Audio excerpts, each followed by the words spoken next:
কেন আমাদের সাথে এমন আচরণ করা হয়? আপনি আমার ভালোবাসা পছন্দ করবেন?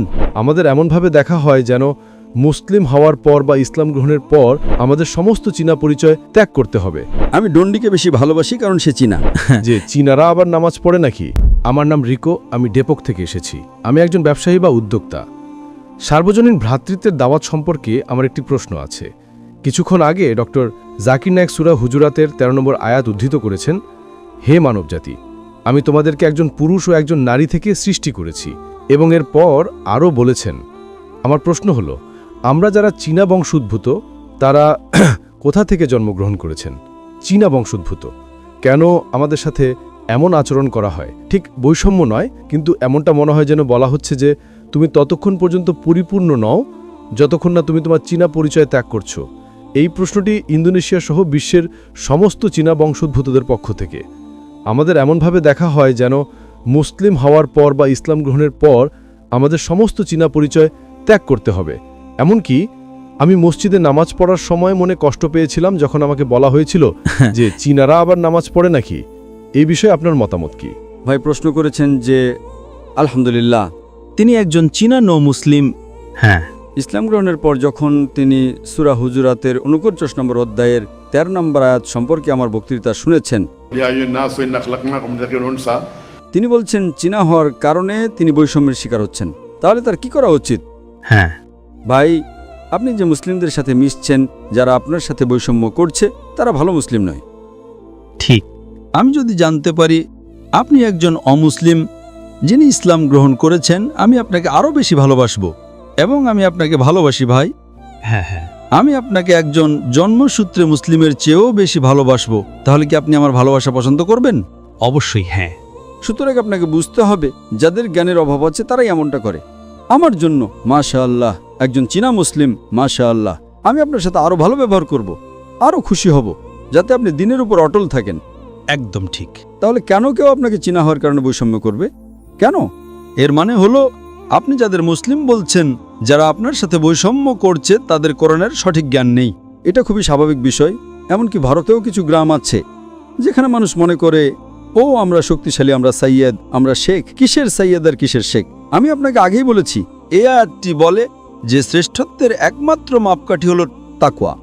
যদি কেউ এই কারণে বৈষম্য করে যে ও তুমি একজন খারাপ মানুষ, তুমি প্রতারণা করো, তুমি মদ্যপান করো, তুমি জুয়া খেলো, তাহলে ঠিক আছে, তা গ্রহণযোগ্য। কিন্তু শুধু চীনা হওয়ার কারণে যদি কেউ আপনাকে বৈষম্য করে, তার মানে সমস্যাটা তার মধ্যেই। আপনি কি বুঝতে পারছেন? হ্যাঁ। তাই আপনার উচিত তাদের জন্য দুঃখবোধ করা। আপনার আল্লাহর কাছে দোয়া করা উচিত যে আল্লাহ যেন তাদেরকে হেদায়েত দান করেন। পরের বার যখন তারা কিছু বলবে, আপনি বলবেন ডক্টর জাকির নায়েক। এবং ইনশাল্লাহ বেশিরভাগ ইন্দোনেশিয়ানরা আমাকে চেনেন, সবাই না, বেশিরভাগই। তারা বলবে ডক্টর জাকির নায়েক আমাকে ভালোবাসেন কারণ আমি একজন চীনা। এবং সাধারণত আমি অন্য জন্মসূত্রে মুসলিমদের চেয়ে আপনাকে বেশি ভালোবাসবো কারণ আপনি নবমুসলিম, তাই না? সঠিক। সুতরাং আপনার কোরআনের জ্ঞান কম বলে যদি আমাকে ঘৃণা করেন, তাতে আমার কিছু যায় আসে না। কিন্তু সে শুধু চীনা হওয়ার কারণে যদি আপনাকে ঘৃণা করে, তাহলে সমস্যাটা তার। এবং শ্রেষ্ঠ মুসলিম হওয়ার একমাত্র উপায় হলো আরও বেশি তাকওয়া অর্জন করা। শুধু 5 ওয়াক্ত নামাজ না, তাহাজ্জুদ পড়া, সালাত আর দোহা পড়া, বেশি করে দান করা, এইগুলোই আপনাকে শ্রেষ্ঠ করে তুলবে। তাই আপনার উচিত মুসলিমদের জন্য দোয়া করা উচিত। আল্লাহ ইয়াহদিক। এটা হলো আরবি শব্দ যার অর্থ আল্লাহ যেন তোমাকে হেদায়েত দান করেন। আল্লাহ ইয়াহদিক। তাই আপনাকে বলতে হবে আল্লাহ যেন তোমাকে হেদায়েত দান করেন, আল্লাহ যেন তোমাকে সঠিক পথ দেখান। সুতরাং এটা অজ্ঞতা এবং জ্ঞানের অভাবের কারণে হয়। তারা বুঝে কোরআন পড়েনি, তারা অনুবাদ সহ কোরআন পড়েনি। তাই আপনার আল্লাহর কাছে কৃতজ্ঞ থাকা উচিত যে অন্তত তিনি আপনাকে হেদায়েত দিয়েছেন, তাই না? তাই আমরা আল্লাহর শুকরিয়া আদায় করি যে তিনি আমাদের হেদায়েত দিয়েছেন। এই লোকেরা মুসলিম পরিবারে জন্মগ্রহণ করেও কোরআন বোঝে না, সুতরাং আপনি তাদের চেয়ে ভালো মানুষ। আশা করি উত্তরটা পেয়েছেন। ধন্যবাদ ডক্টর জাকির নায়েক। জাযাকাল্লাহু খায়রান। যাই হোক, আমি ডন্ডিকে বেশি ভালোবাসি কারণ সে চীনা। এমনকি ডন্ডিকেও আমি বেশি ভালোবাসি, সে চীনা, তাই সে আমার আরো কাছের। মাশাআল্লাহ, আল্লাহ যেন তাকে হেদায়েত দান করেন এবং ইনশাল্লাহ তাকে আরো শক্তি দিন যাতে সে অন্য মুসলিমদের দিনের পথে নিয়ে আসতে পারে। আমিন। ফর পা ডন্ডি তাকবীর। মাশাআল্লাহ। আসসালামু আলাইকুম, আমার নাম আতিফ সুমার, আমি ছাত্র। আমার প্রশ্ন হলো, মূর্তি পূজা করার সময় হিন্দু বিশেষজ্ঞরা বলেন তারা সর্বশক্তিমান ঈশ্বরের উপাসনা করছেন, তবে এই মূর্তি হলো মনোযোগের জন্য। ইসলাম ধর্ম অনুযায়ী এটার কি অনুমতি আছে? ভাই, আপনি প্রশ্ন করলেন হিন্দু বিশেষজ্ঞরা এটা মানেন যে মূর্তি পূজা করা ভুল, তবে ঈশ্বরের কাছে প্রার্থনা করার সময় মূর্তি রাখা হয় মনোযোগ দেওয়ার জন্য। তারা মানেন ঈশ্বরের প্রতি মূর্তি নেই, তবে মূর্তি হলো মনোযোগের জন্য। এটা সঠিক কিনা? এইসব হিন্দু বিশেষজ্ঞরা হিন্দু ধর্মগ্রন্থ পড়েছেন, আর এই বিশেষজ্ঞরা মানেন সর্বশক্ত ঈশ্বরের কোনো প্রতিমূর্তি নেই। তারা যেটা বলেন, যেসব মানুষ সচেতনতার নিচু স্তরে রয়েছে তাদের মনোযোগের জন্য মূর্তির প্রয়োজন হয়। যখন সচেতনতার উচ্চ স্তরে চলে যাবেন তখন মূর্তির প্রয়োজন হয় না। আমি এই পণ্ডিত আর বিশেষজ্ঞদের বলবো যে যেসব মানুষ সচেতনতার উঁচু স্তরে তাদের মনোযোগের জন্য মূর্তি লাগে না, আমরা মুসলিমরা অলরেডি সেই উঁচু স্তরে পৌঁছে গেছি, আমাদের মনোযোগের জন্য মূর্তির প্রয়োজন হয় না। এছাড়া এক পণ্ডিত আমাকে বলেছিলেন, আমাদের শিশুদের সাথে কথা বলার সময় তাদেরকে সহজভাবে বোঝাতে হয়। যদি আপনার ছেলে জিজ্ঞেস করে বিদ্যুৎ কেন চমকায়, আপনি বলবেন যে ঠাকুরমা ওখানে চাক্কি পিষছে, বিদ্যুৎ চমকাচ্ছে কারণ ঠাকুরমা চাক্কি পিষছে, স্বর্গে বসে ঠাকুরমা ময়দা গুঁড়ো করছে। আমি বললাম, ইসলাম অনুযায়ী আমরা মিথ্যে বলতে পারি না, ঠাট্টা করেও না। যদি আমার ছেলেকে বলি বিদ্যুৎ চমকাচ্ছে কারণ ঠাকুরমা চাক্কি পিষছে, যখন সে স্কুলে যাবে তখন জানতে পারবে যে বিদ্যুৎ চমকানোর কারণ হচ্ছে গরম বাতাসের আয়তন বেড়ে যাওয়া। তখন সে এরকম ভাববে আমার বাবা মিথ্যেবাদী। আমাদের বুঝতে হবে যে আমরা সত্যি কথা বলবো। পণ্ডিত আর বিশেষজ্ঞরা বলেন যে নিচু স্তরে মনোযোগের জন্য মূর্তির প্রয়োজন, উঁচু স্তরে গেলে মূর্তির প্রয়োজন হয় না। যেমন আমরা ক্লাস 2তে যখন পড়ি তাহলে দরকার হয়, উঁচু স্তরে গেলে দরকার হয় না। আমি তাদের বলি, ধরেন আমি একজনকে অঙ্ক পড়াচ্ছি, ক্লাস 2তে যখন আমরা অঙ্ক পড়াই তখন বলি 2+2=4। এখন 2+2 এটা ক্লাস 10-এ উঠলেও সেটা 4, গ্র্যাজুয়েশনেও 4, পিএইচডি করলেও সেটা 4ই থাকবে। কোন সাবজেক্টের মূল শিক্ষাটা একই রকম থাকে। 2+2=4 হোক সেটা ক্লাস 2তে, ক্লাস 10-এ, গ্র্যাজুয়েশন অথবা পিএইচডিতে। ব্যাপারটা একেবারে পরিষ্কার। পবিত্র বেদে, হিন্দুদের ধর্মগ্রন্থে বলা হয়েছে যে ঈশ্বরের কোনো প্রতিমূর্তি নেই। এটাই মূল শিক্ষা। মূল জিনিসটাকে বদলাতে পারবেন না। কেউ যদি আমাকে বলে যে ক্লাস 2তে 2+2=5, আপনি ছেলেকে বলবেন না চিন্তা করো না, ক্লাস 10-এ উঠলে তোমাকে বলবো 2+2=4, আমি এখনই শুধরে দেব। তাই এটা সব হিন্দু বিশেষজ্ঞদের দায়িত্ব যে সাধারণ হিন্দুদের বলবেন হিন্দু ধর্মগ্রন্থ অনুযায়ী সর্বশক্ত ঈশ্বরের কোনো প্রতিমূর্তি নেই। এটাই মূল শিক্ষা। তাহলে একেবারে প্রাথমিক স্তরে বিশেষজ্ঞদের জানানো উচিত যে মূর্তি পূজা করা ভুল। আশা করি উত্তরটা পেয়েছেন। শুভ সন্ধ্যা ডক্টর জাকির এবং যারা উপস্থিত আছেন। আমার কোনো কিছু বলার আগে আমি কেবল বলতে চাই, আমি যা জিজ্ঞেস করছি তাতে কাউকে অসম্মান করা আমার লক্ষ্য নয়, এবং সবার কাছে আমি খুবই তরুণ, তাই কিছু বেঠিক বললে আমাকে ক্ষমা করবেন। আমার প্রশ্ন হচ্ছে, যতদূর আমি দেখেছি এবং জেনেছি, আমার চতুর্পাশে আমি দেখেছি ইসলাম প্রতিমা পূজায় বিশ্বাস করে না। তাই আমি জানতে চাই প্রতিমা পূজায় বিশ্বাস না করার কারণ কি? এটা আমার প্রথম প্রশ্ন। ভাই প্রশ্ন করলেন যে তার বিশ্বাস মতে ইসলাম প্রতিমা পূজায় বিশ্বাস করে না। কেন ইসলাম প্রতিমা পূজায় বিশ্বাস করে না? যে কারণে ইসলাম প্রতিমা পূজায় বিশ্বাস করে না তা হচ্ছে এটা নিষিদ্ধ। পয়েন্ট নাম্বার 1, আপনি ঈশ্বরের প্রতিমা বানাতে পারেন না। ঈশ্বরের প্রতিমা বানালেন আপনি ঈশ্বরকে অবমাননা করলেন। ধরেন আপনি প্রতিমা বানালেন এবং ধরেন প্রতিমাটা পড়ে গেল, প্রতিমাটার কি হলো? সেটা ভেঙে গেল। যদি প্রতিমা নিজেকে সাহায্য করতে না পারে, কিভাবে আপনাকে সাহায্য করতে পারবে? স্যার, কিন্তু এখানে আমার পয়েন্ট হচ্ছে, যদি ঈশ্বরের প্রতিমা থাকে সেটা আসল ঈশ্বর না হতে পারে যিনি বিরাজমান, কিন্তু এটা আমাকে তার প্রতি উপাসনায় সহায়তা করে, প্রার্থনায় মনোযোগ বাড়িয়ে দেয়। যদি এটা সাহায্য করে আসল প্রার্থনায় মনোযোগ বাড়াতে, আপনার কি ধারণা এটা কি ঠিক?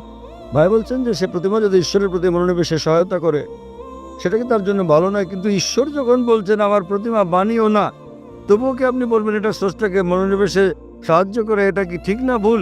যদি আপনি ঈশ্বরকে ভালোবাসেন তাহলে তাকে মান্য করবেন কিনা? যদি আপনি ঈশ্বরকে ভালোবাসেন তাকে মানতে হবে। ধরুন আপনি একটা কোম্পানিতে কাজ করেন এবং বস আপনাকে বলছেন যথাসময়ে অফিসে আসুন, আপনাকে ঠিক 10টায় আসতে হবে। আপনি বলবেন না, আমি যদি 11টায় আসি, আমি ঘুমাবো, আরও ফ্রেশ থাকবো, আমি 11টায় আসবো। সেটা কি ঠিক না ভুল? সেটা ভুল। এরপর কিছু লোক আসলো 10টায়, কেউ 11টায়, কেউ বা আবার আসলো 12টায়। না না, কিন্তু আপনি জানেন আমি ভালো কাজ করতে পারি। কেউ আসলো 1টায়, আবার কেউ আসলো 2টোর সময়। আপনার কি ধারণা কোম্পানিটি ভালো চলবে? না, আমি আমার বসকে খুব ভালোবাসি। বস বলছেন যথাসময়ে আসুন, মানে 10টা। যদি আপনি বসকে ভালো না বাসেন তাহলে আপনি দেরি করে আসতে পারেন আর রেজিস্টারে লিখে দিতে পারেন আমি ঠিক সময় এসেছি, এটা হচ্ছে প্রতারণা। তাই আল্লাহ স্পষ্ট করে বলে দিয়েছেন কোরআনে যে প্রতিমা পূজা করা নিষিদ্ধ। এটা এমনকি হিন্দু ধর্মগ্রন্থে উল্লেখ করা হয়েছে, সুস্পষ্ট করে বলা হয়েছে। আমি আগেও বলেছি, শ্বেতসূত্র উপনিষদে আছে অধ্যায় নম্বর 4 অনুচ্ছেদ নম্বর 19, যজুর্বেদ অধ্যায় নম্বর 32 অনুচ্ছেদ নম্বর 3, মহান ঈশ্বরের কোনো প্রতিমা নেই, কোনো প্রতিচ্ছবি নেই, কোনো ফটোগ্রাফ নেই, কোনো চিত্র নেই, কোনো প্রতিকৃতি নেই, কোনো প্রতিমা নেই, কোনো ভাস্কর্য নেই, কোনো মূর্তি নেই। যখন ঈশ্বর বলছেন কোনো মূর্তি নেই, কোনো ভাস্কর্য নেই, আপনি বলছেন না না মনোনিবেশ করতে আমার দেবতা দরকার। এ কথা কে বলেছেন? হিন্দু পণ্ডিতগণ। যখন আমি পণ্ডিতকে বলি যে এটা স্পষ্ট করে উল্লেখ আছে বেদে পূজা করা ভুল, তারা বলেন না না, প্রথম দিকে যখন আমি প্রাথমিক ধাপে থাকি, নিম্ন পর্যায়ে আমার প্রতিমা পূজা প্রয়োজন মনোযোগের জন্য। যখন আপনি উচ্চ স্তরে, উচ্চ সচেতনতার স্তরে পৌঁছান তখন আর প্রতিমা দরকার নেই। তাই আমি হিন্দু পণ্ডিতদের বলি, মুসলিমরা ইতোমধ্যে সচেতনতার উচ্চ স্তরে পৌঁছে গেছে। স্যার স্যার তবে যদি এটা আমাকে সাহায্য করে কোনোভাবে, তাহলে ঈশ্বর কেন বলবে এটা করো? কারণ আপনি ঈশ্বরকে হেয় করছেন। ধরুন আপনার বস বললেন 10টায় আসতে, না এটা আমাকে সহায়তা করে, আমি যদি 11টায় আসি শান্ত অনুভব করি, তাহলে আপনার বস আপনাকে বলবেন। যদি আপনার সহায়ক হয় তাহলে কোম্পানি থেকে বেরিয়ে যান, অন্য কোম্পানিতে যোগ দেন, যেখানে কেউ আসে 10টায়, কেউ 11টায়, কেউ 12টায় আসে। আপনি কর্মচারীকে বললেন 10টায় আসতে, ধরেন আমি কর্মচারী বললাম দুপুর 12টায় আসবো, আমি শান্ত অনুভব করি, এটা আমাকে ভালো লাগে, আমি প্রশংসা করি, আপনি খুব ভালো বস। আপনি কি পছন্দ করবেন? প্রতিদিন আপনি বলেন আমার বস খুব ভালো, আমার বস খুব ভালো, আপনি তসবি জপেন, আপনার জপমালা, আমার বস খুব ভালো। অন্য কর্মচারীরা বিকেলে আসে, 2টোর দিকে আসে, আমার বস খুব ভালো, আমার বস খুব ভালো। বস বলবেন ভাই আপনি আমার প্রশংসা বন্ধ করেন, সময় মতো অফিসে এসে কাজটা করেন। তাই আপনার ঈশ্বর, আপনার স্রষ্টা আপনার ধর্মগ্রন্থে আপনাকে বলেছেন, হিন্দু ধর্মগ্রন্থে, খ্রিস্টান ধর্মগ্রন্থে, মুসলিম ধর্মগ্রন্থে, প্রতিমা বানিও না। আপনি ঈশ্বরকে অবমাননা করছেন। এত ক্ষমতাবান ঈশ্বর, তার প্রতিমা বানাচ্ছেন। কে প্রতিমা বানাচ্ছে? কে বানাচ্ছে? মানুষ।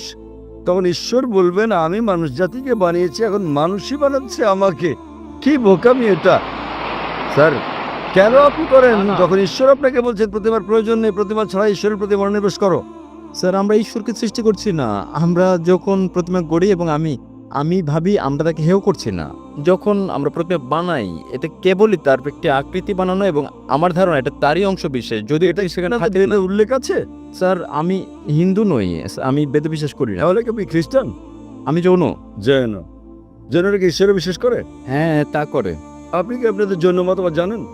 কে আপনাদের ঈশ্বর বলেন আমাকে? স্যার প্রভু মহাবীর। তিনি হলেন ত্রিতাঙ্কা, তিনি ঈশ্বর নন। আপনি জৈন মতবাদ জানেন না? স্যার আমি নাও জানতে পারি না। জৈন মতবাদ একটি নাস্তিক্যবাদী মতবাদ। জৈন মতবাদ একটি নাস্তিক্যবাদী মতবাদ। আপনি কি হিন্দু ধর্মকে জৈন মতবাদের সঙ্গে মিশ্রিত করছেন? স্যার আমি বলছি যে আমি হিন্দু নই। আমি জানি আপনি হিন্দু নন, কিন্তু আপনি জৈন হলে এবং আপনি বলছেন মহাবীর ঈশ্বর, আপনার জৈন গ্রন্থে কোথায় উল্লেখ আছে মহাবীর ঈশ্বর? তিনি হচ্ছেন একজন ত্রিতাঙ্কা, হ্যাঁ স্যার তিনি হচ্ছেন, তিনি ঈশ্বর নন। তাই তবে আমরা তার উপাসনা করি এবং অন্য সব তীর্থঙ্করদের মতো। কিন্তু তিনি ঈশ্বর তো নন। মহাবীর কি বলেছেন আপনাদেরকে তার উপাসনা করতে? না আমি এসব পড়িনি। আপনি জানেন না তাই আপনাকে বলছি। আপনারা জানেন না মহাবীর কি বলেছেন এবং আপনারা বলছেন মহাবীর হলেন তীর্থঙ্কর। এটা কি আপনার কর্তব্য না যে মহাবীর কি বলেছেন তা খুঁজে বের করা? হ্যাঁ স্যার তাই। তাহলে আমি কি করবো? কারণ আপনি একজন অযৌক্তিক মানুষ। স্যার আমি কি? যখন আপনি কোনো কোম্পানিতে যোগদান করেন সেখানকার নিয়মকানুন মেনে চলেন না। জি স্যার। জৈনবাদ এক ধরনের নাস্তিক্যবাদ।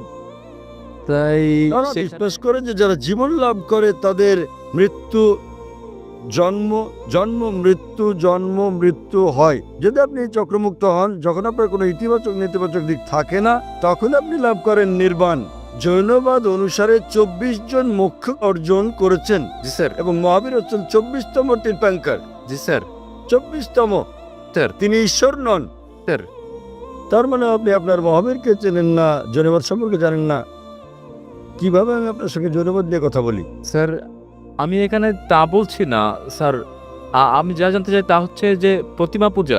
স্যার যা আপনি বলছেন স্যার, কোরআনে প্রতিমা পূজা ভুল একথা উল্লেখ করার কোরআনে কারণ উল্লেখ কি? আছে, বাইবেলে উল্লেখ আছে। না, এটা উল্লেখ আছে কোরআনে, উল্লেখ আছে বাইবেলে, উল্লেখ আছে হিন্দু ধর্মগ্রন্থে যে প্রতিমা পূজা করা ভুল। তাহলে কোথা থেকে আপনি এই দর্শন পেয়েছেন? স্যার স্যার আমার বক্তব্য হচ্ছে, আমার পয়েন্ট হচ্ছে যে যেখানে আমরা ধরে নিচ্ছি যে যদি কোরআন হয় আসলে ঈশ্বর যা বলছেন, তাহলে তার মানে সেজন্যই প্রতিমা পূজা ভুল। আমি যদি বলি যে আমি যুক্তি দেই, হতে পারে তা একটি পয়েন্ট ছাড়া যুক্তি।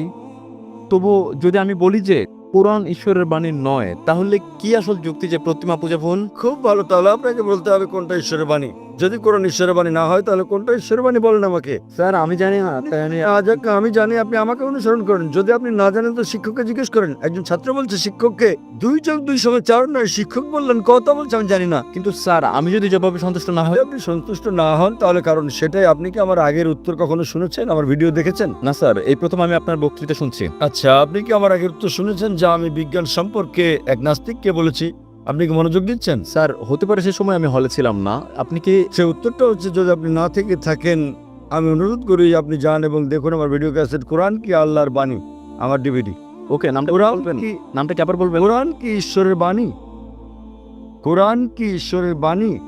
এবং ইনশাল্লাহ যদি আপনি মুক্ত মনে এটা দেখেন, আপনি ইনশাল্লাহ গ্রহণ করবেন যে কোরআন ঈশ্বরের বাণী এবং বিশ্বাস করবেন ঈশ্বর একজন, যার কোনো প্রতিমা নেই, এবং ইনশাল্লাহ আপনি এটা গ্রহণ করবেন। তাই যান এবং দেখেন ডিভিডিটা, এটা 4 ঘন্টার ডিভিডি। এবং ইনশাল্লাহ আপনার কোনো জিজ্ঞাসা থাকলে আপনি আমাকে লিখতে পারেন আমার ইমেলে zakir@irf.net। শুভ সন্ধ্যা সবাইকে।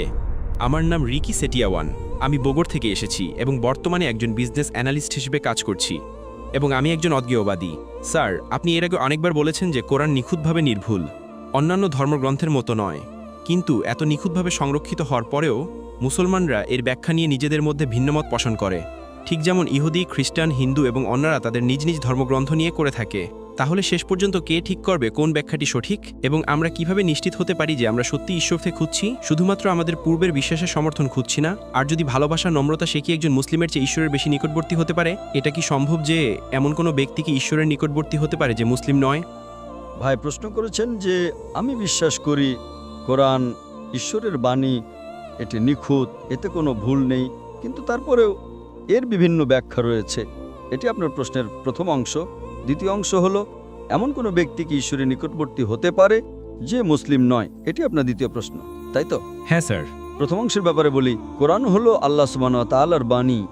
অনুবাদ করার সময় শব্দের ব্যবহারে ভিন্নতা আসতে পারে, অনুবাদকেরা ভিন্ন ভিন্ন শব্দ ব্যবহার করতে পারেন, কিন্তু মূল আরবি সম্পূর্ণরূপে ঈশ্বরের বাণী। সেখানে কেবল একটি শব্দ, দুটি শব্দ নেই, কিন্তু অনুবাদ ভিন্ন হতে পারে। বোঝার ক্ষেত্রে সমস্যা বা পার্থক্য থাকতে পারে, কিন্তু আরবি ভাষায় একই।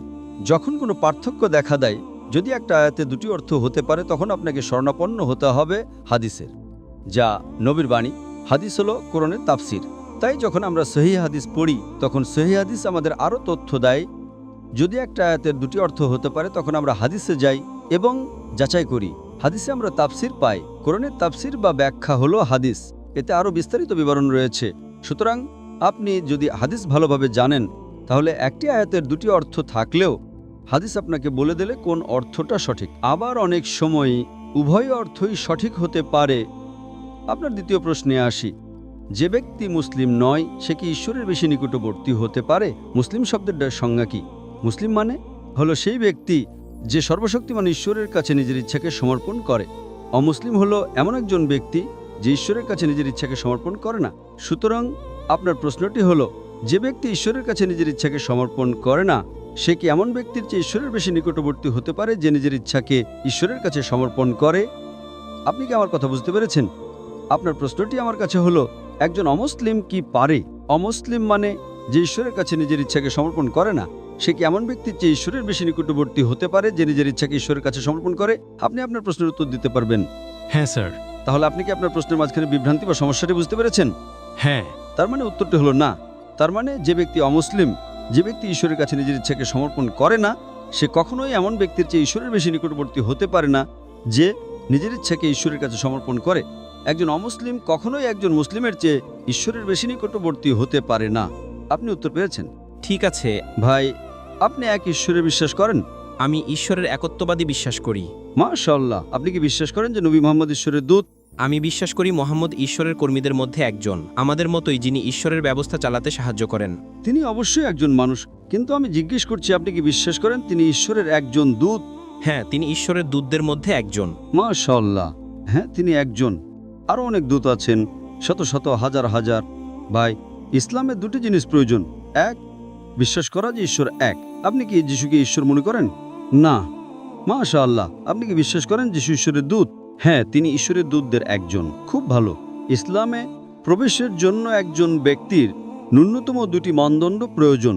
1 নম্বর বিশ্বাস করা যে ঈশ্বর এক, 2 নম্বর বিশ্বাস করা যে নবী মুহাম্মদ সাল্লাল্লাহু আলাইহি সাল্লাম ঈশ্বরের দূত। এরপরে ধীরে ধীরে একজন মানুষ ইসলামের নিয়ম কানুন মানতে শুরু করে, কিন্তু ন্যূনতম এই দুটি জিনিস আপনি ইতিমধ্যে বিশ্বাস করেন। তাহলে কি আপনি ইসলাম গ্রহণ করতে চান? হয়তো আমি এই বিষয়টি আমার এবং ঈশ্বরের মধ্যে ব্যক্তিগত রাখতে চাই। ঠিক আছে, আমি এটা ব্যক্তিগত রাখতে চাই। ঠিক আছে, যতক্ষণ আপনি ঈশ্বরকে ফলো করবেন, ঈশ্বরে বিশ্বাস করবেন, সেটাই যথেষ্ট। আপনাকে সবার সামনে ঘোষণা করতে হবে না। আমি আল্লাহর কাছে আপনার হেদায়েতের জন্য দোয়া করি এবং আল্লাহ সুবহানাহু ওয়া তাআলা যেন আপনাকে পথ দেখান এবং আপনি যেন ঈশ্বরের আরও বেশি নিকটবর্তী হতে পারেন। ভাই, আল্লাহ কেন 1400 বছর আগে শুধুমাত্র কোরআন নাজিল করলেন এবং এটি সংরক্ষণের প্রতিশ্রুতি দিলেন? কেন আল্লাহ আগের সময়ে যে ধর্মীয় গ্রন্থ বা শিক্ষাগুলো সরাসরি আল্লাহর কাছ থেকে এসেছিল সেগুলো সংরক্ষণ করলেন না? ধন্যবাদ। ভাই খুব ভালো একটা প্রশ্ন করেছেন, খুব যৌক্তিক প্রশ্ন। তিনি জিজ্ঞেস করছেন আল্লাহ কেন 1400 বছর আগে কোরআন নাজিল করলেন। তার তো এটা আগে নাজিল করা উচিত ছিল। যদি তিনি প্রথম দিন থেকেই শুধু কোরআন নাজিল করতেন তাহলে আমাদের এই সব ধর্ম থাকতো না। ঠিক, আল্লাহ যদি প্রথমেই কোরআন নাজিল করতেন তাহলে তওরাত, ইনজিল, জবুর কেন সরাসরি কোরআন নয়? এটা তার প্রশ্নের অংশ। দ্বিতীয় অংশ হলো কেন তিনি আগের ধর্মগ্রন্থগুলো সংরক্ষণ করেননি? ঠিক, হ্যাঁ, দুটি প্রশ্ন আমি উত্তর দিচ্ছি। আমি আমার প্রশ্নটিকে আরো কঠিন করছি। ঠিক আছে, আমি বলছি যে যদি তিনি চাইতেন তবে তিনি প্রথমেই শুধু কোরআন নাজিল করতে পারতেন, তাহলে কোনো সমস্যাই হতো না। এবং কেন তিনি আগের ধর্মগ্রন্থ সংরক্ষণ করেননি? মূল প্রশ্ন হলো আল্লাহ কেন আগের ধর্মগ্রন্থগুলো সংরক্ষণ করেননি? এবং তারপর আমি আমার প্রশ্নটিকে আরো কঠিন করছি। 1 নম্বর, আগের যত ধর্মগ্রন্থ এসেছে আল্লাহ কোরআনের সূরা রাদ 13 নম্বর অধ্যায়ে 38 নম্বর আয়াতে বলেছেন ওয়ালিকুল্লি কওমিন হাদ, যে আল্লাহ বলেছেন, তার মানে প্রতিটি যুগে আল্লাহ একটা কিতাব পাঠিয়েছেন। নামে মাত্র 4টি কোরআনে উল্লেখ আছে, তাওরাত, জবুর, ইনজিল এবং কুরআন। তাওরাত হলো সেই ওহী যা মুসা আবি সুলপাসাবিমানেকে দেওয়া হয়েছিল। জবুর হলো সেই ওহী যা দাউদ আবি সুলপাসাবিমানেকে দেওয়া হয়েছিল। আর ইনজিল হলো সেই ওহী যা ঈসা আবি সুলপাসাবিমানেকে দেওয়া হয়েছিল।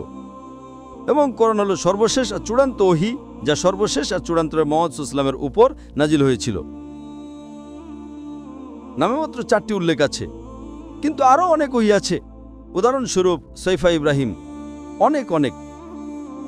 কিন্তু কোরআনের আগে যে সব ওহী এসেছিল সেগুলো শুধুমাত্র একটি নির্দিষ্ট সময়কালের জন্য ছিল এবং শুধুমাত্র একটি নির্দিষ্ট গোষ্ঠীর মানুষের জন্য অনুসরণ করার কথা ছিল। উদাহরণস্বরূপ তাওরাত শুধুমাত্র ইহুদিদের জন্য নাজিল হয়েছিল, ইনজিল শুধুমাত্র ইহুদিদের জন্য নাজিল হয়েছিল। কোরআন বলে যে ঈসা বিসপুলপাসাবনেকে শুধুমাত্র বানি ইসরায়েলের জন্য পাঠানো হয়েছিল। সূরা আল ইমরান 3 নম্বর অধ্যায় 49 নম্বর আয়াতে যে আমি ঈসা যীশুখ্রিস্টকে বানি ইসরায়েলের জন্য রাসূল হিসেবে নিযুক্ত করেছি। এটি সূরা আস-সাফ 61 নম্বর অধ্যায়ের 6 নম্বর আয়াতে উল্লেখ আছে। ঈসা আলাইহিস সালাম বলেছেন যীশুখ্রিস্ট মরিয়মের পুত্র। বানি ইসরায়েলের সমস্ত সন্তানদের বলেন, আমি তোমাদের কাছে এসেছি আমার আগে আসা রাসূলের সুসংবাদ দিতে এবং পরে আসা এক রাসূলের সুসংবাদ দিতে, যার নাম হবে আহম্মদ। যীশুখ্রিস্ট গসপেল অব ম্যাথিউ অধ্যায় 10 আয়াত 5 এবং 6 বলেন, তোমরা জেন্টাইলদের পথে যেও না। তিনি তার শিষ্যদের বলছেন, তোমরা জেন্টাইলদের পথে যেও না। জেন্টাইলরা হলো ইহুদি, খ্রিস্টান, হিন্দু, মুসলিম। জেন্টাইলদের পথে যেও না, বরং ইসরায়েলের হারানো ভেড়াদের কাছে যাও। সুতরাং যীশুখ্রিস্ট তার শিষ্যদের বলছেন যে ইহুদিদের কাছে প্রচার করতে যেও না, শুধুমাত্র ইসরায়েলের হারানো ভেড়াদের কাছে প্রচার করো। যীশুখ্রিস্ট গসপেল অব ম্যাথিউ অধ্যায় 15 আয়াত 24 বলেন, আমি ইসরায়েলের ঘরের হারানো ভেড়াদের ছাড়া আর কারোর জন্য প্রেরিত হইনি। তাই নবী মুহাম্মদ সাল্লাল্লাহু আলাইহি ওয়াসাল্লামের আগে যেসব রাসূল এসেছিলেন তারা শুধুমাত্র তাদের নিজ জাতির জন্য প্রেরিত হয়েছিলেন এবং সেই বার্তাটি পরবর্তী বার্তা আসার আগ পর্যন্ত একটা নির্দিষ্ট সময়কালের জন্য ছিল। মুহাম্মদ সাল্লাল্লাহু আলাইহি ওয়াসাল্লাম সহিহ বুখারী ভলিউম নম্বর 1 হাদিস নম্বর 429 বলেছেন, আমার আগে আসা সমস্ত রাসূল শুধুমাত্র তাদের নিজ জাতির জন্য প্রেরিত হয়েছিলেন, কিন্তু আমাকে সমগ্র মানব জাতির জন্য পাঠানো হয়েছে।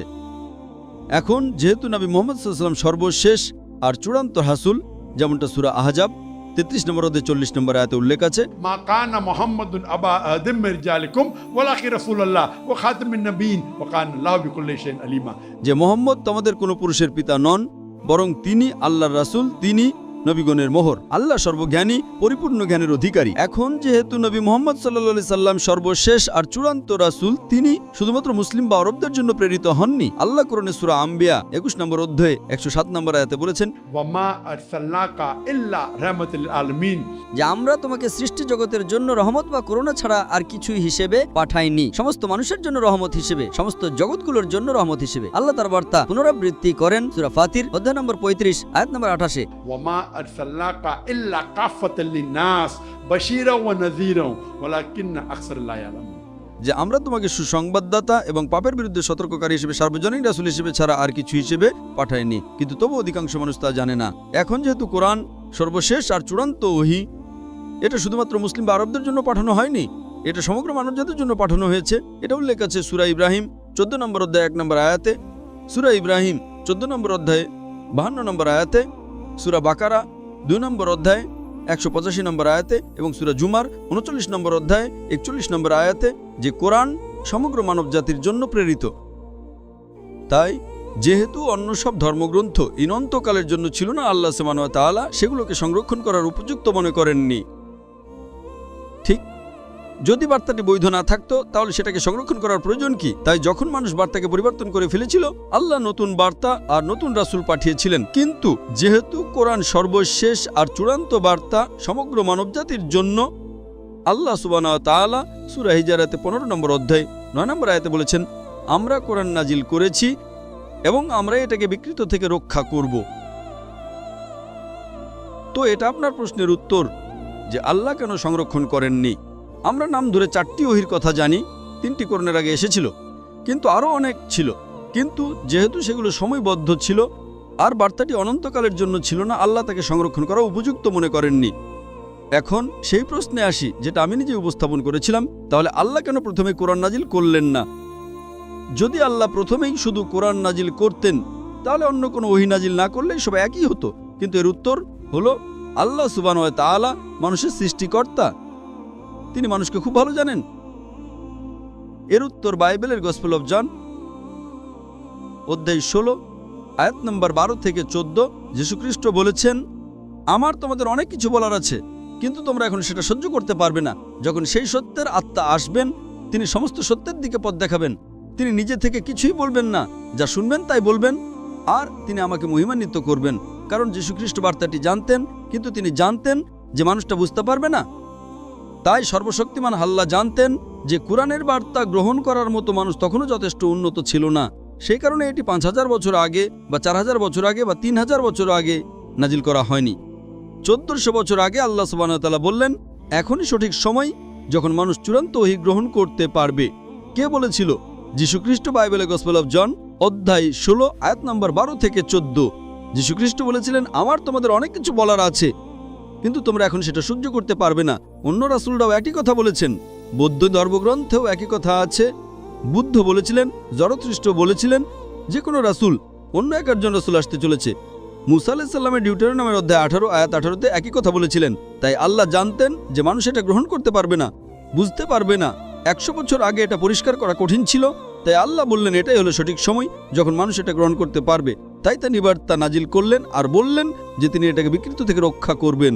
সে কারণে আজকে ইন্দোনেশিয়ায় বলেন বা মালয়েশিয়াতেই বলেন বা ইউএসএতে বলেন, ইউকেতেই বলেন, সিঙ্গাপুরে বলেন, সৌদি আরবে বলেন, ইন্ডিয়াতে বলেন, পাকিস্তানে বলেন, আপনাকে সর্বশেষ আর চূড়ান্ত রাসূল মুহাম্মদ সাল্লাল্লাহু আলাইহি সাল্লামকে আর চূড়ান্ত কোরআনকে মানতেই হবে। আশা করি প্রশ্ন উত্তর দিয়েছি ভাই। আমরা কি শেষ প্রশ্নটা নিতে পারি ভাই? ভাই, আপনি কি আমার উত্তরে একমত? হ্যাঁ, আপনার উত্তরের জন্য ধন্যবাদ। ঠিক আছে, আপনি তৃতীয় প্রশ্নটি করতে পারেন। তো শেষ প্রশ্নটা হলো, আপনি কি মনে করেন যদি কেউ ইসলাম গ্রহণ করতে না চায় কারণ তারা মুসলিমদের দ্বারা নির্যাতিত হয়েছে আর ইসলামোফোবিক হয়ে গেছে? উদাহরণ হলো আমার বোন যে বলেছিল, দুঃখিত কি বললেন? কারণ তারা মুসলিমদের দ্বারা নির্যাতিত হয়েছে, তারপর আমি শুনতে পাইনি, আর ইসলামোফোবিক এবং ইসলামোফোবিক হয়ে গেছে, ইসলামোফোবিক। ওকে, হ্যাঁ।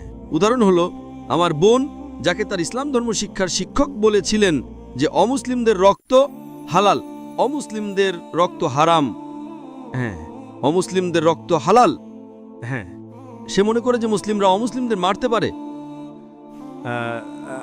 হ্যাঁ, এটা বলেছিল তার ইসলাম ধর্ম শিক্ষার শিক্ষক। ভাই প্রশ্ন করেছেন যে যদি কেউ কিছু মুসলিম দ্বারা নির্যাতিত হয় এবং সেই মুসলিম একজন অমুসলিমকে অর্থাৎ একজন বোনকে বলে যে অমুসলিমের রক্ত হালাল এবং একজন মুসলিম একজন অমুসলিমকে হত্যা করতে পারে, তাহলে এর উত্তর কি? 1 নম্বর, যে মুসলিম অমুসলিমকে নির্যাতন করেছে সে শাস্তি পাবে। যদি এটা একটি ইসলামী দেশ হতো, আইনের ইসলামী রাষ্ট্র হতো, যদি ইসলাম ধর্ম অনুসরণ করা হতো, যদি সেই মুসলিমকে আদালতে নেওয়া হতো, তবে তাকে শাস্তি দেওয়া হতো। আপনি কি বুঝতে পারছেন? এখন যে ব্যক্তি আপনার বোনকে নির্যাতন করেছে সে ভুল, 1 নম্বর তাকে শাস্তি দিতে হবে। কিন্তু যেহেতু আপনার বোন নির্যাতিত হয়েছে, ধরুন আমার শিক্ষক আমাকে শিখিয়েছিলেন 2 + 2 = 5, ঠিক? আমি যখন ছোট ছিলাম আমি বলতাম 2 + 2 হলো 5। এখন আমি প্রাপ্তবয়স্ক হয়ে যদি বলি আমার শিক্ষক বলেছিলেন 2 + 2 = 5, তাই 2 + 2 = 5, আপনি কি আমাকে ক্ষমা করবেন? না। ঠিক আছে, ছোটবেলায় সমস্যা নেই, 3-4 বছর বয়সে আমার শিক্ষক আমাকে শিখিয়েছিলেন 2 + 3 = 5, তাই আমি তা পুনরাবৃত্তি করেছি। এখন যখন আমি প্রাপ্তবয়স্ক হয়েছি, আমার শিক্ষক আমাকে ভুল বলেছিলেন, আমি ভুল থেকে সঠিকটা আবিষ্কার করতে পারি, তাই শুধুমাত্র শিক্ষক আমাকে ভুল বলেছিলেন বলে আমি সারা জীবন 2 + 2 = 5ই বলতে থাকবো না, ঠিক? হ্যাঁ। সেই কয়েক বছরের জন্য শিক্ষকের ভুল মেনে নেওয়া যায়। আল্লাহ শিক্ষককে শাস্তি দেবেন যদি তিনি ইচ্ছা করে তা করেন, কিন্তু আমার জন্য আমাকে বড় হতে হবে। ঠিক আছে, ভালো কথা, আমার শিক্ষক আমাকে নির্যাতন করেছিলেন, আমি ছোট বাচ্চা ছিলাম, আমি মেনে নিয়েছিলাম, আমি ভুল করেছি, আল্লাহ আমাকে ক্ষমা করবেন। কিন্তু এখন 2 + 2 = 4। আপনি কি বুঝতে পারছেন? তাই কেউ আমাকে বলল যে ওই মানুষটা, ওই প্রতিবেশী, সে একজন ভিলেন, সে একজন খুনি। ঠিক আছে, যখন আমি ছোট আমি একমত, কিন্তু যখন আমি বড় হই এবং জানতে পারি যে মানুষটা খুব ভালো, সে খুব স্নেহময়, সে খুব উদার, সে খুব দয়ালু, আমার সে একই দৃষ্টিভঙ্গি রাখা উচিত নয়, আমার দৃষ্টিভঙ্গি পরিবর্তন করা উচিত। তাই যদি আপনার বোন একজন মুসলিম দ্বারা নির্যাতিত হয়ে থাকে এবং তার ইসলামোফোবিয়া হয়ে থাকে, সেই ব্যক্তি যে নির্যাতন করেছে, ভাই, হ্যাঁ, আপনি কি আমার কথা শুনতে পাচ্ছেন? হ্যাঁ, আপনি কি আমার কথা শুনতে পাচ্ছেন? হ্যাঁ। হ্যাঁ, তো আমি যদি উত্তর দিই, আপনি যদি আমার দিকে তাকান তবে ভালো হয়। হ্যাঁ, দুঃখিত। আমার মনে হয় আপনারা নিজেদের মধ্যে কথা বলছেন, অন্যথায় আপনি উত্তরটা মিস করবেন এবং তখন জানবেন না আমি কি বলেছি। আপনি একসাথে দুটো কাজ করতে পারবেন না, 100 ভাগই আংশিকভাবে করতে পারেন। তাই যদি আপনার বোন এমন একজন মুসলিম দ্বারা নির্যাতিত হয়ে থাকেন যিনি ইসলামের ভুল তথ্য দিয়েছেন, তার ইসলামোফোবিয়া হয়েছে, সেই মুসলিম শাস্তি পাবে। এখানে না হলেও আল্লাহ দেখবেন যে সে শাস্তি পাচ্ছে। কিন্তু আপনার বোন, তাকে এখন সত্য জানতে হবে। সে যদি বাচ্চা হয় তাকে 5 বছর 10 বছর ক্ষমা করা হবে, ঠিক আছে? কিন্তু একবার সে প্রাপ্তবয়স্ক হলে সে আর বাচ্চা নয়, সেই সময় তাকে সত্য মেনে নিতে হবে। সে 2 + 2 = 5 পুনরাবৃত্তি করতে পারে না। আমার প্রতিবেশী ভালো নয়, যদি আপনার প্রতিবেশী ভালো হয় তাহলে ভালো। আপনি কি বুঝতে পারছেন এখন? তাই যেহেতু আপনি ভাই, আপনার উচিত তাকে পথ দেখানো এবং তাকে বলা যে যেই তোমার বন্ধু ছিল তারা তোমাকে ভুল কথা বলেছে এবং তাদের উৎসাহিত করুন। যেমন বক্তৃতা আমি আজ দিয়েছি, ঠিক আমি যে বক্তৃতা দিয়েছিলাম তা ছিল সন্ত্রাসবাদ এবং জিহাদ সম্পর্কে ইসলামের দৃষ্টিভঙ্গি, এবং একটি আয়াত যা আমি বক্তৃতায় মিস করেছি, যা আমাকে এখনো উল্লেখ করতে হবে, আমি এর জন্য আপনাকে ধন্যবাদ জানাতে চাই। কোরআনের সেই একটি আয়াতই প্রমাণ করার জন্য যথেষ্ট যে মুসলিমরা সন্ত্রাসী নয়। আল্লাহ বলেন সূরা মাইদা 5 নম্বর অধ্যায়ের 32 নম্বর আয়াতে যে যদি কোনো মানুষ অন্য কোনো মানুষকে হত্যা করে, অন্য কোনো মানুষকে হত্যা করা ছাড়া অথবা দেশে ফাসাদ সৃষ্টি করা ছাড়া, তবে সে যেন সমগ্র মানবজাতিকে হত্যা করল। আল্লাহ বলেন কোরআনে সূরা মায়েদা 5:32 যে যদি কোনো মানুষ, সে মুসলিম হোক বা অমুসলিম, অন্য কোনো মানুষকে হত্যা করে, সে মুসলিম হোক বা অমুসলিম, অন্য কোনো নিরপরাধ মানুষকে হত্যা করে, তাহলে সে যেন সমগ্র মানবজাতিকে হত্যা করল। এবং আয়াতটা চলতে থাকে, যদি কোনো মানুষ অন্য কোনো মানুষকে বাঁচায় তবে সে সমগ্র মানবজাতিকে বাঁচালো। তাহলে এই কোরআনের একটি আয়াত, এটা কোরআন ছাড়া অন্য কোনো ধর্মগ্রন্থে কোথাও দেখা যায় না, অন্য কোনো ধর্মে নেই। এটা প্রমাণ করার জন্য যথেষ্ট যে ইসলাম সন্ত্রাসবাদের বিরুদ্ধে, এবং এটা আপনার বোনের ভুল ধারণা ইসলামোফোবিয়াও দূর করবে যে তাকে ভুল কিছু বলা হয়েছিল, যে কোরআন অকাট্য প্রমাণ এটা বলার জন্য যে অমুসলিম রক্ত হালাল, এমন কথা একটা মিথ্যাচার। ঠিক আছে, যদি অমুসলিম আপনাকে আক্রমণ করতে আসে আপনি আত্মরক্ষা করতে পারেন, সমস্যা নেই। যদি যুদ্ধক্ষেত্রে হয় সেটা ভিন্ন কথা, যদি সেখানে অত্যাচার থাকে, তবে সাধারণত এটা সম্পূর্ণ ভুল। এটা আবারও সূরা মায়েদা 5-32 নম্বর আয়াত। আশা করি এটা উত্তর দিয়েছে। ধন্যবাদ ভাই। এখনো আমার প্রশ্নে ফিরে আসছি। আপনি বলেছেন আপনি বিশ্বাস করেন নাকি ঈশ্বর আছেন। আপনি বলেছেন যিশু ঈশ্বরের রাসূল। আপনি এটাও বিশ্বাস করেন যে নবী মুহাম্মদ সাল্লাল্লাহু আলাইহি ওয়াসাল্লাম ঈশ্বরের রাসূল। তাহলে ইসলাম গ্রহণ করতে আপনাকে কি বাধা দিচ্ছে? হয়তো কারণ আমি আর্থিকভাবে সচ্ছল নই।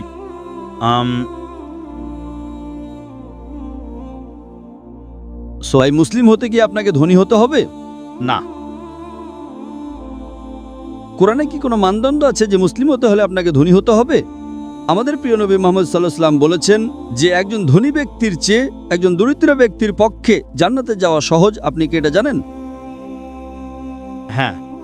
আমাদের প্রিয় নবী মুহাম্মদ সাল্লাল্লাহু আলাইহি ওয়াসাল্লাম বলেছেন একজন ধনী ব্যক্তির চেয়ে একজন দরিদ্র ব্যক্তির জান্নাতে যাওয়া সহজ। তার মানে যদি আপনি দরিদ্র হন তাহলে আপনার জীবন, আপনার পরীক্ষা সহজ হবে। আমি কয়েকটা উদাহরণ দিই। যদি আপনি ধনী হন,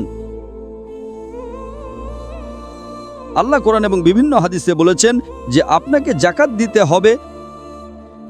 প্রত্যেক ধনী মুসলিম যার নিসাব পরিমাণের বেশি সঞ্চয় আছে, 88 গ্রামের বেশি সোনা, তাকে প্রতি চন্দ্র বছরে সে সঞ্চয়ের 2.5% দান করতে হবে। যদি আপনি না দেন এটা একটা বড় পাপ। কিন্তু দরিদ্র ব্যক্তির যার সঞ্চয় নেই তাকে কোনো দান করতে হবে না, তাই জাকাতে সে 100-এর মধ্যে 100 পায়। ধনী ব্যক্তির জন্য যদি সে না দেয় সে 1-এর মধ্যে 0 পায়। হয়তো সে অর্ধেক দেবে, সে দেবে না, ঠিক, তাই সে কম নম্বর পায়। কিন্তু দরিদ্র ব্যক্তির যাকে কোনো জায়গায় দিতে হয় না সে 100-এর মধ্যে 100 পায়। আপনি বুঝতে পারছেন? হ্যাঁ। তাই বিভিন্ন পরীক্ষা আছে, এমনকি দরিদ্র মানুষেরও পরীক্ষা আছে, এমনকি ধনী মানুষেরও পরীক্ষা আছে।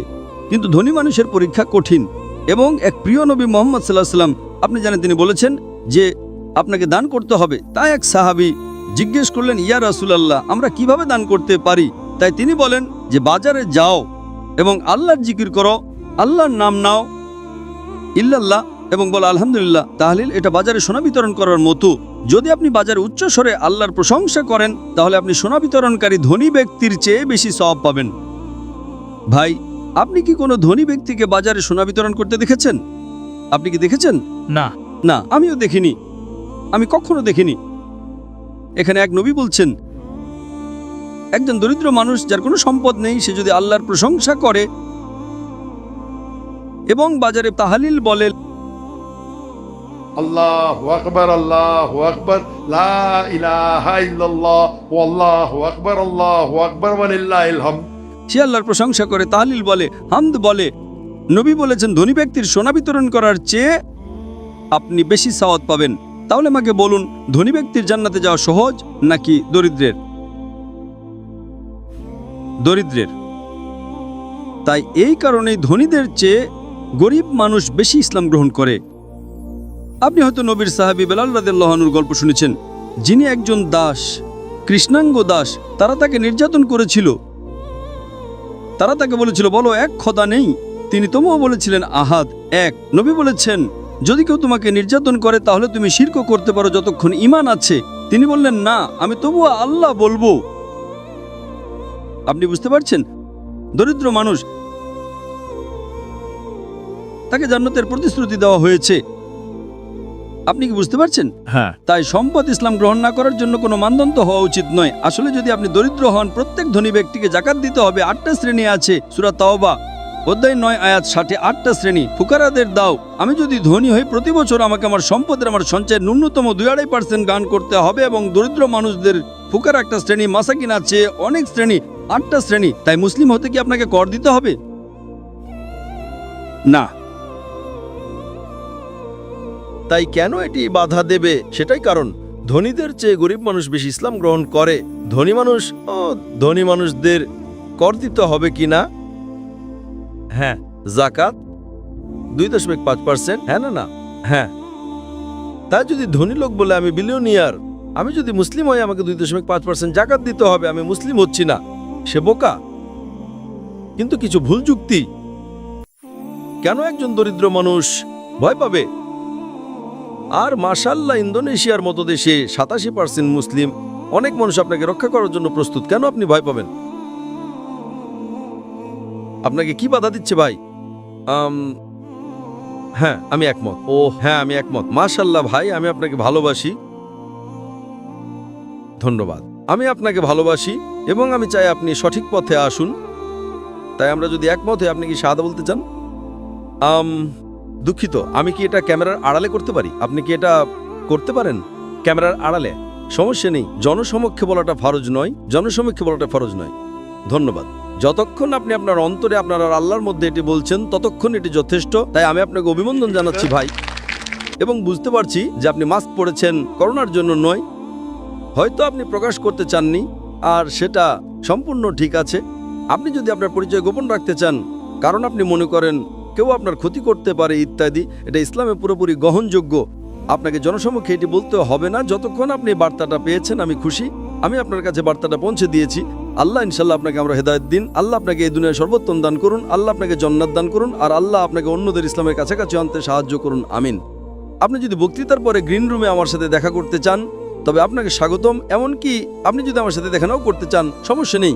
মুসলিম হওয়ার জন্য ডক্টর জাকিরের সাথে দেখা করা জরুরি নয়। যতক্ষণ আপনি গ্রহণ করছেন আল্লাহ আপনাকে পুরস্কৃত করুন। ধন্যবাদ ভাই, মাশাআল্লাহ। তাকবীর, মাশাআল্লাহ। আমার নাম জাকফা ইসনান। আমার বয়স 22 বছর এবং আমি পশ্চিম বান্দুংয়ে কাজ করি। আমি একজন মুসলিম। আমি একজন অপারেটর। আমার একটি প্রশ্ন আছে। আসলে প্রশ্নটি আমার একজন অমুসলিম বন্ধুর পক্ষ থেকে। তার প্রশ্ন ঈশ্বরের অস্তিত্ব নিয়ে। মুসলিমদের কাছে ঈশ্বরের কোনো প্রতিমূর্তি নেই কেন? আমি ডক্টর জাকির নায়েকের ভিডিওর মতো করেই উত্তর দিয়েছিলাম। যজুর্বেদের রেফারেন্স দিয়ে বলেছিলাম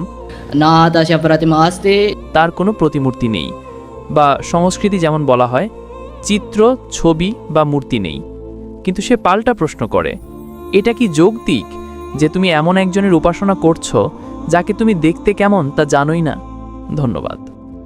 ভাই প্রশ্ন করেছেন যে আমরা কিভাবে কোনো প্রতিমূর্তি ছাড়া ঈশ্বরের উপাসনা করতে পারি। প্রথমত, আপনি যদি কোনো ঈশ্বরের প্রতিমূর্তি তৈরি করেন তবে আপনি তাকে ছোট করছেন বা অবমাননা করছেন। কারণ বেদ বলে ঈশ্বরের কোনো প্রতিমূর্তি নেই, বাইবেল বলে ঈশ্বরের কোনো প্রতিমূর্তি নেই, কোরআনও বলে ঈশ্বরের কোনো প্রতিমূর্তি নেই। তাহলে আপনি কিভাবে প্রতিমূর্তি বানান? এটা আমাকে কোরআনের একটা ঘটনার কথা মনে করিয়ে দেয়, যেখানে মুসা আলাইহিস সালাম আল্লাহকে বলেছিলেন আমি আপনাকে দেখতে চাই। তখন আল্লাহ তাকে বলেন আমি পাহাড়ের উপর আমার নূর প্রকাশ করব, তুমি দেখো পাহাড়ের কি হয়। আর যখন তিনি পাহাড়ের উপর আল্লাহর নূর দেখেন তখন মুসা আলাইহিস সালাম জ্ঞান হারিয়ে পড়ে যান। তিনি আল্লাহকে দেখেননি, তবুও পড়ে গিয়েছিলেন। এটাই আল্লাহ সুবহানাহু ওয়া তাআলার মহত্ব।